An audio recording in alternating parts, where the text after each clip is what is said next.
anything and everything. Do you ever wonder how to? Do you ever wonder why? About anything and everything. Then Doris is your guy. Anything and everything will open your mind. Anything and everything with Doris. Anything and everything with Doris is online. Remember.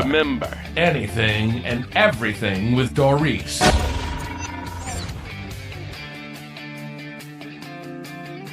Hello, everyone. I hope y'all had a blessed week. We had a rainy weekend, which was a little irritating because G-Pop wanted to teach the grandsons how to camp. And he went out and bought this tent set which came with sleeping bags and chairs and the works, right? Little Jonathan came. He showed up. He wanted to do it no matter what. So we have a wooded area behind our house. And so it was like camping in the woods, but you could run in and go to the restroom if you needed to or whatever they wanted to do. So he wanted to learn how to rough it. For the most part, they did. And then Sunday morning, we took him out to breakfast at Cafe Du Monde at the Riverwalk and ran over to the Sportsman Show in the Superdome, which is really funny. The whole time I was in New Orleans, I was thinking, I just told everybody how I stay out of New Orleans, and I hadn't been there in such a long time, and here I am. But I didn't mind,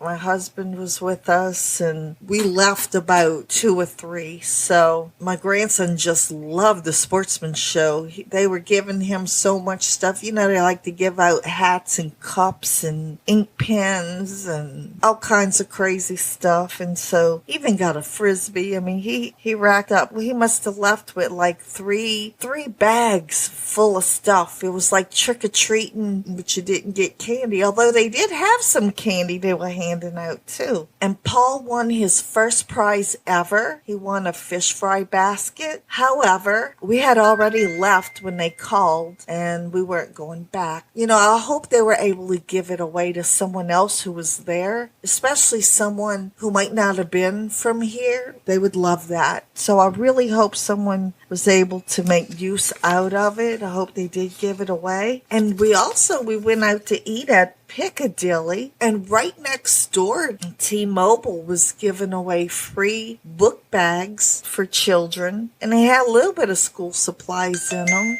So he wanted to go grab him one, so we did. And he was so sweet, he asked for one for his sister. Nothing fancy, but they were nice. They were nice. He got to pick out whatever one he wanted. So that was sweet. That was T-Mobile on Clearview. So thank you, guys. Anyway, what I wanted to talk about is something that women do. We all love to do it, and we bring our daughters into this ritual too. And that is nail polish. We love getting our nails done. I wasn't real big on going to the salon though. I used to have every color, and I would buy the little ribbon that you put on there and the little gemstones, and I enjoyed doing it myself. And you could put little sticker designs on them or tattoos or whatever they're called. I mean, I had a whole kit, like 3 or 4 drawers full of nail polish stuff. You name it, I had it. And I've been doing that. Well, I was doing that ever since I was probably 10 years old. There was a neighbor who was moving out of her mom and dad's house and getting rid of a lot of her stuff because she was getting married. And that's how I got hooked on nail polish. And I really admired her. I wanted to grow up and be just like her. And that's how I got hooked on it from another girl, right? That's what we do. We love feeling pretty and doing our nails. Get to match it with your clothes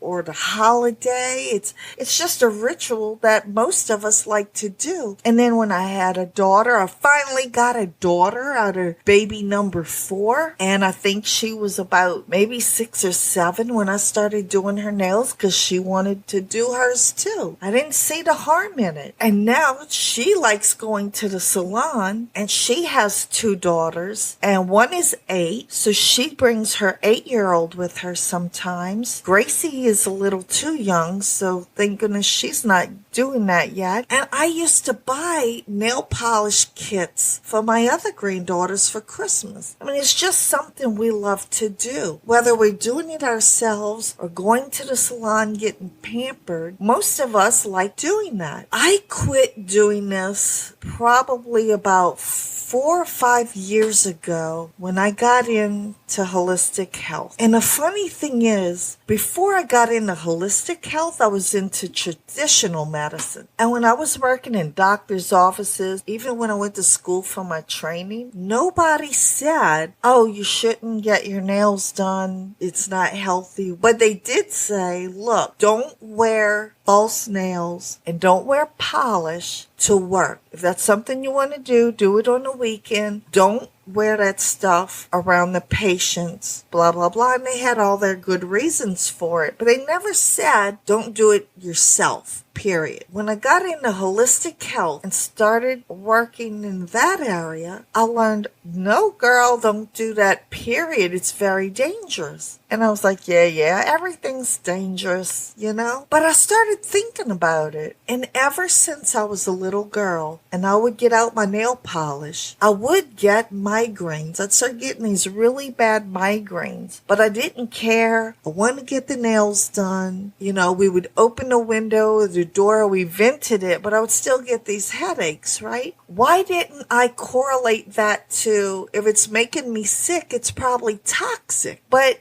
in my case, a lot of things gave me migraines. So I guess that might be one of the reasons why I didn't really correlate it like that. I was one of these people that I get migraines for almost every reason. It wasn't until I got into holistic medicine that I learned that if you're getting migraines, it's a symptom, it's a warning sign saying stop doing whatever it is you're doing. But I got it so often, it was hard for me to pinpoint. So once I started pinpointing the triggers, I no longer get migraines. And if I do feel one coming on, because sometimes you might be somewhere and you can't control it, right? You can't control what you're smelling or whatever the trigger is. But I learned that I can use some peppermint oil and get rid of it really quick. Well, actually stop it before it starts, because once you start getting a lot of migraines, you can feel them coming on anyway. So you can usually nip it in the bud before it gets really bad. I no longer need medicine for it. I just grab some peppermint oil. I went to say all that because it's like a light bulb should always go off in our head when we're doing something and we get a migraine or we start sneezing or if our throat starts irritating, whatever that is, we need to say, wait, what's going on here? Because this isn't healthy. And it might not be deadly, but if it's an irritant, you really want to stay away from it, right? Well, I'm here to tell you, nail polish and remover and all that fun stuff we like to do is dangerous, way more than we ever thought. And so I'm here to let you know why, especially young girls and teenagers should not be doing this. Now, one of the things that y'all already know is that our skin is our largest organ. And we have to be careful what we apply to it. So when we topically apply lotions, medicine, soaps, perfume, these products penetrate our systemic circulation and enter our tissues. And once it's in our system, that's where they can cause real damage to our bodies. And you would say, well, but nail polish, we're not putting it on the skin, we're putting it on the nail. However, the capillary bed in the cuticle surrounding the nail comes in contact with that. That's why we're always wiping off the side of it and gets on. You know, it's hard sometimes just to get it straight on the nail. And then there's solvents that they use that helps the nails become more absorbent. Well, that increases the effects on our system. And then let's not forget that we're breathing in those fumes, those toxins. So even though it seems harmless, using nail polish is very dangerous. Let's look at the dangers of just 4 of the chemicals found in nail polish. You've got formaldehyde. That's used as a preservative and it protects against microbial growth in nail polish. It's colorless, water-soluble, and highly reactive due to electrophilic properties. So in layman terms, its vacant electron-devoid orbitals steals electrons from biological molecules, altering the stability and properties of the molecules in our body. And we know it's in several industries. It's in products that we use every day, but it's also a known carcinogen to humans, and it induces changes to our respiratory tract. Studies have shown that it induces asthmatic symptoms, early Alzheimer's-like changes, and according to the Turkish Journal of Urology, formaldehyde comprises the intracellular balance and tends to combine with proteins, nucleic acids, and unsaturated fatty acids. Now that causes reactions such as allergic, inflammatory, cytotoxic, necrosis, mutagenic, and carcinogenic reactions. These effects develop denaturation in proteins and increases free oxygen radicals in our tissues and accelerates the processes of cell death. Now that's just one ingredient. The second one is toluene. Toluene is the strong odor most polishes carry. It's an industrial solvent and the most abused inhaled drug. You find it in glue, paint thinner, lacquers, industrial cleaners. The effects of these vapors have been studied by patients who have inhaled spray paint and similar substances. It's also associated with acute hepatorenal injury, rhabdomyolysis, and profound metabolic acidonemia. In pregnant women, it can impair normal development of the fetus. So that odor that we can't stand that was giving me migraines impairs normal development of the fetus. Especially if you're pregnant, you might want to stay away from that stuff. It's also one of the best studied neurotoxins, which impacts the myelin of the central nervous system. The myelin sheath is a layer of fatty tissue that floods the nerve fibers similar to insulation on a wire. In doing so, it speeds up the transmission of electrical signals and is degraded by the exposure to toluene. Toluene is known to cause white matter changes and brain atrophy in the central nervous system. Abuse of toluene can produce neurological disorders similar to dementia. However, with low-level chronic exposures such as nail polish, it can trigger more subtle subclinical changes that over time pose a larger and cumulative detriment to your health. Next, you have dibutyl phthalate, or DP.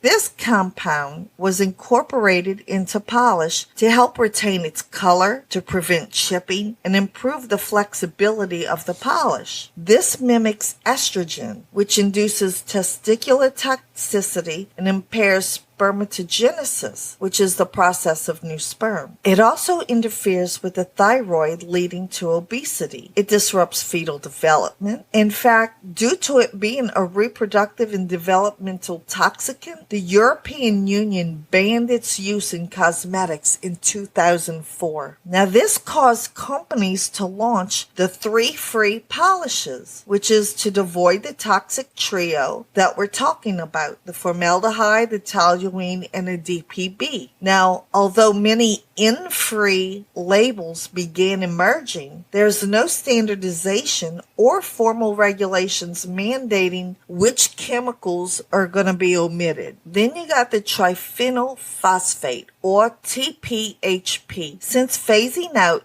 DBP, it is being replaced with TPHP. This chemical is used as a plasticizer or a flame retardant. It is added to furniture and baby products under the pretense of stopping the spread of fire. It's used in nail polish for durability and flexibility. Research links TPHP to endocrine disruption, which alters our fine-tuned balance of human hormones necessary for good health. health. It also alters thyroid hormone levels, reproductive toxicity, including decreased semen. It alters metabolic function and weight gain, developmental toxicity, and damages our DNA. There are animal studies that show that triphenylphosphate may accelerate the onset of type 2 diabetes. Now, exposure to this chemical is double in women, but affects men as well. In one study, subjects provided urine samples before and after applying nail polish. Researchers found that DPHP, a byproduct of the TPHP metabolism, increased by almost 7-fold, 10 to 14 hours after applying the nail polish. In 2015, the Environment International found TPHP concentrations of up to 1.68% by weight in 8 to 10 nail polishes tested. That's more disturbing because 2 of the 8 polishes failed to disclose it on their product labels. The Environmental Working Group Skin Deep, which you can go to www.ewg.org,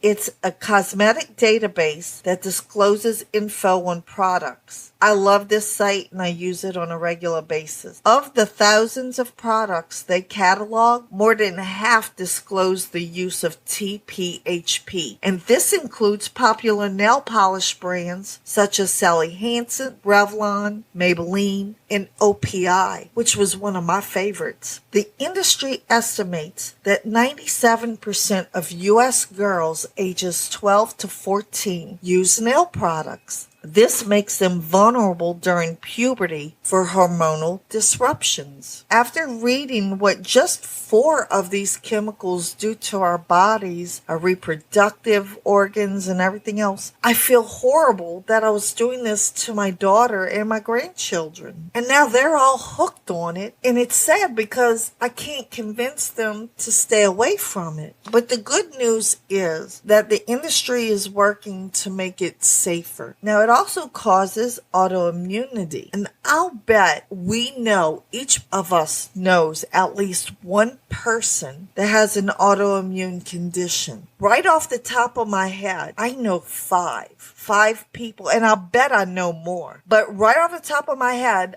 I could name 5 people that I know that live with autoimmune conditions. And it's quite common because autoimmunity plagues nearly 50 million Americans and is one of the top 10 leading causes of death in females. In the journal Rheumatology, researchers noticed strong associations between working in a setting that included nail polish applications such as a salon and later developing systemic lupus, or SLE, which is an autoimmune disorder affecting multiple organ systems. And people with lupus were 10.2 more likely to have worked in such areas. There have also been studies that connect associations with frequent nail polish use to the risk of PBC, or primary biliary cirrhosis, which is an autoimmune disease of the liver. In the Journal of Autoimmune Diseases, they discuss how halogenated compounds in nail polish have affinity for mitochondrial proteins, meaning the chemicals in nail polish bind to proteins within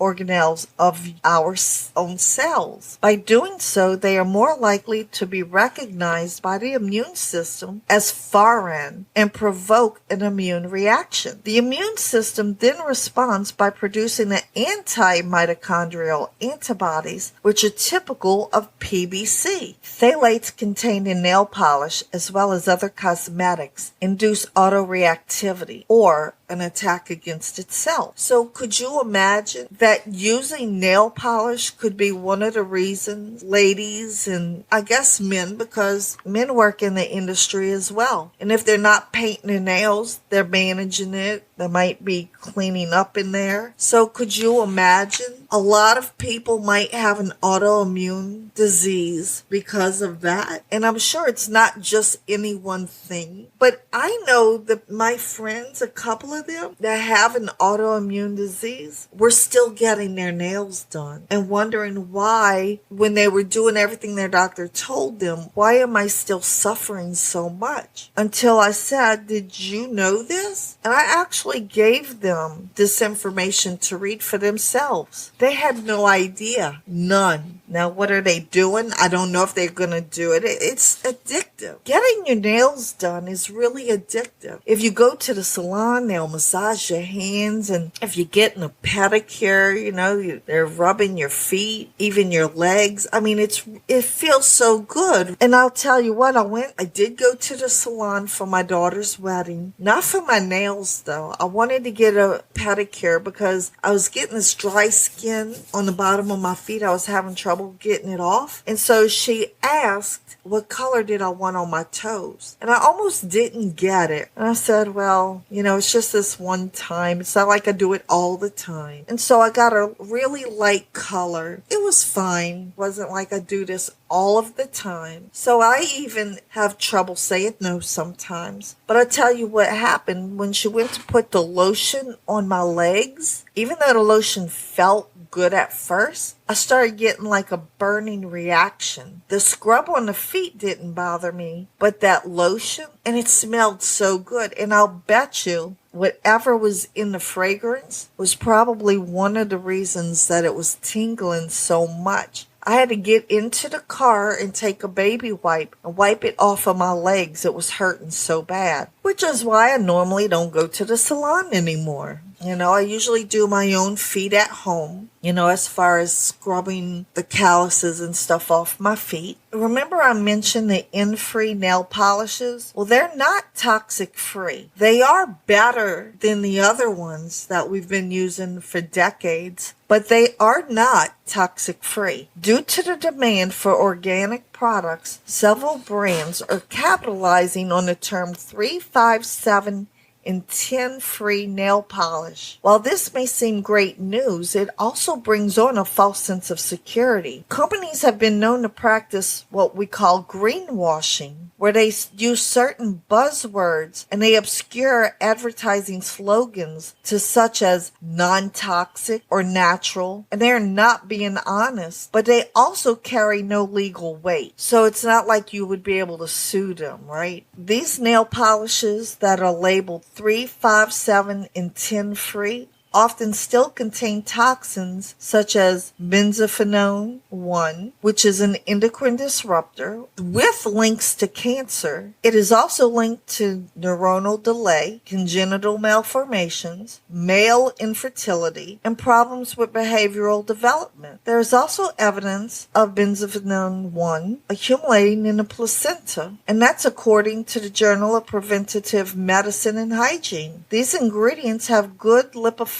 properties, and after only a few hours from being applied, it is possible to detect them in the biological fluids of the mother's milk. Now that's really scary. Even though my daughter is not bringing the baby, who's about 1 now, doesn't bring the baby to the salon, the fact that my daughter is getting her nails done and then goes home and breastfeeds the baby, she's still endangering the baby. Pretty scary stuff, isn't it? So the baby that you're protecting by not bringing to the salon, if you're nursing that baby, guess what? They're still getting toxins from you being at the salon. And the salon wouldn't be the only place if you really think about it. But since that's what we're talking about today, and it's something that's not really necessary. We don't need to go to the salon. You know what I mean? It's not something that we must do. We do it because we enjoy it. It makes us feel pretty. Sometimes you have to make a decision over pretty or being healthy or even protecting your loved ones from your decision of wanting to be pretty. So are there better options out there? Well, While the best alternative may be to stay away from nail polish, there are better options out there. While the industry has come a long way, it still has a long way to go. And the fact that we are pushing, there's a lot of agencies out there pushing to make safer products, it is well on the way. If you aren't into the do-it-yourself nail polish, you can check out that organization, EWG.org, I told you about, before you buy polish. This is where you can find the risk of products that you use. And if you go to my blog, I have a little sample there that shows you what you can find on the nail polish. For example, I found that Zoya nail polish is considered one of the best options,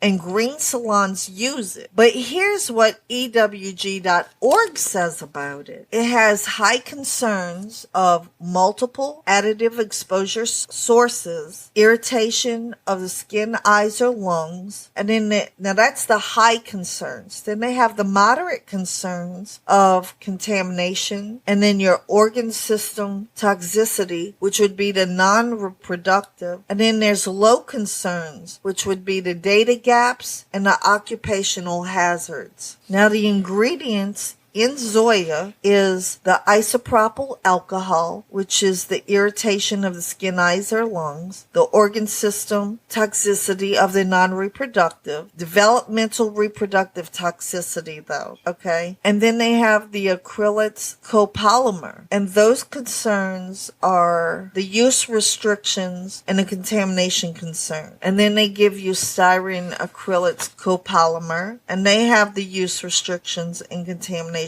concerns. And there's nitrocellulose, which has the organ system toxicity, which is the non-reproductive. And then the acetyl tributyl citrate, which is multiple additive exposure sources. Then you have the butyl acetate, which is irritation again to the skin, eyes, or lungs. And the ethyl acetate, again, irritation to the skin, eyes, or lungs. Now, they give it a score of 2s and 1s, which would be meaning fair or limited, good. So even though it is considered one of the better polishes, you still have some low risk. So I don't want you to have that false sense of security that you're going to a green salon, or because you're using Zoya or someone else that's claiming low risk. I don't want you to think that there's no risk. There's still risk involved. But I guess if I was going to do that, if I was going to go to doing my nails again, I would probably pick something like Zoya first. I've already gotten used to just keeping natural nails and feeling pretty without all that stuff. I'll deal with it. If I decide, I'm going to a party or a wedding and I really want to get my nails done, then I would probably do Zoya or something similar to it. But then you have to think about also the remover that we're using, So think about that too. That's also dangerous for us. But like I said, if you're like me and you're not doing it every day and you want to do it every now and then, it's like do it at your own risk. It's still better than if you were going to the salon using all these other brands that clearly are toxic. And when we're talking about Zoya, the last update to all their ingredients was in 2013. And so we had to search for the current ingredient list on the label. We found the ingredients at www.skinsafeproducts.com, which is another site to help you make better decisions. And here's what they told us about the current 2019 ingredient list. It still has all that stuff I gave you, but they've added the sterylconium hectorite. Now, Skin Safe rated it as 82% allergen-free and to be teen safe. Here's their findings. Skin Safe has reviewed the ingredients of Zoya nail polish .0.5 ounce and found it to be 82% top allergen-free and free of gluten, coconut, nickel, lanolin, paraben, MCI/MI, topical antibiotic, soy, propylene glycol, and and they say that the product is teen safe. I don't know that I would call it teen safe, but I think the reason they're saying that is because it's not affecting the reproductive organs, and that's more important. If your teenager is hooked on nail polish, then please educate them on being cautious. Like OPI was one of my favorite nail polishes, and it was considered one of the most toxic. If my granddaughter said, but Graham, we really want to do our nails, please, let's do our nails. Here's what I would tell them. Okay, maybe we'll do it for the holidays, or you have something special coming up. We'll do that together. But you pick the color, I'll pick the brand. I'll find a brand that's safe, that's not going to cause reproductive problems or mitochondrial problems, because I want great-grandchildren, right? And I don't want to risk my grandchildren having sickly children. I'm really blessed that so far all of my grandchildren are pretty healthy. I think the worst we had to deal with so far was ADHD. Everyone else is pretty, well, I do have a grandson that has asthma, and it makes you wonder, could it be some of the products that we were using when he was little, products that his mom uses now? You know, that's why I try to educate people, because what happens is we imitate what we know. And when I was growing up, my mom didn't use anything natural. She went to the store and she bought cleaners for everything. Everything.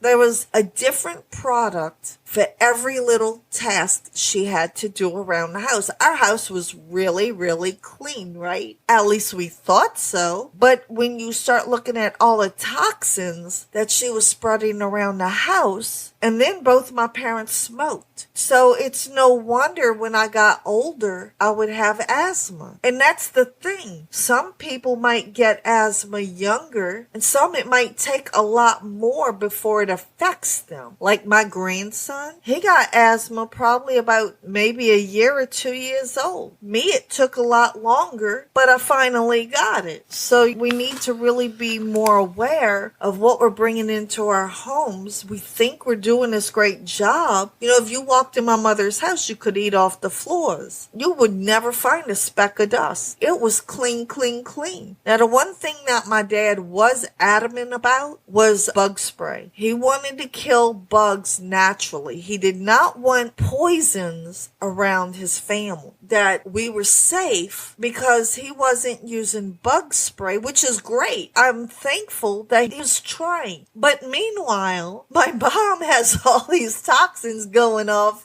on the air and the floor, in the laundry, you know, the bath soap, everything. So what do we do when we grow up and we get in our own place? We do the exact same thing. It wasn't until I started working in the medical industry and then the holistic side of it and learning that no wonder I have allergies. No wonder my skin breaks out at 50 plus years old. No wonder I have this. No wonder I have that. And when I started eliminating things, like even if I don't make my own shampoo all the time, I make sure I buy stuff that does not have certain chemicals in it. Because if I wash my hair, I'm going to break out. I couldn't understand why in my 30s, 40s, 50s, I was still breaking out like a teenager. Well, it wasn't for the same reasons though. It was the toxins in the products. And when I say toxins, not all ingredients that are labeled toxins are deadly. They're not. But the reason they call them toxins is because they're irritants. Maybe one of the shampoos I was using wasn't killing me, but the fact that it was breaking me out all the time, it's an irritant. It's still a toxin to my body. And when I quit using it and finding shampoos that don't have those ingredients or making my own, guess what? I have clear skin now. I feel like an adult. So we know that its products still have ingredients in it that are not safe for the lungs or reproductive organs, but they'll still claim safe. So it's great that we have these other sites to give us information, but it's our responsibility to do the research and make our own decisions. So how would we move forward with this? Well, first, it's our duty to call our legislators and demand that Congress improve our laws that govern the regulation of cosmetics. The current statute on the books has not been updated since 1938 and only bans 11 ingredients. Meanwhile, Europe has banned over 1,300 in order to protect their citizens. As of now, cosmetic companies do not have to submit safety records. They don't have to disclose all ingredients. They don't have to report serious events. And they don't have to adopt good manufacturing practices. So you might remember in a previous podcast months ago, we talked about the FDA and what the FDA does not have the authority to do, such as to enforce the recall of personal care products that are deemed contaminated. Well, here's the site to the FDA about cosmetics. Go to www.fda.gov/cosmetics and you'll see the message that's on their own website. It says, the law does not require cosmetic products and ingredients other than color additives to have FDA approval before they go on the market. But there are laws and regulations that apply to cosmetics on the market in interstate commerce. The two most important laws pertaining to cosmetics marketed in the United States are the Federal Food, Drug, and Cosmetic Act and the Fair Packaging and Labeling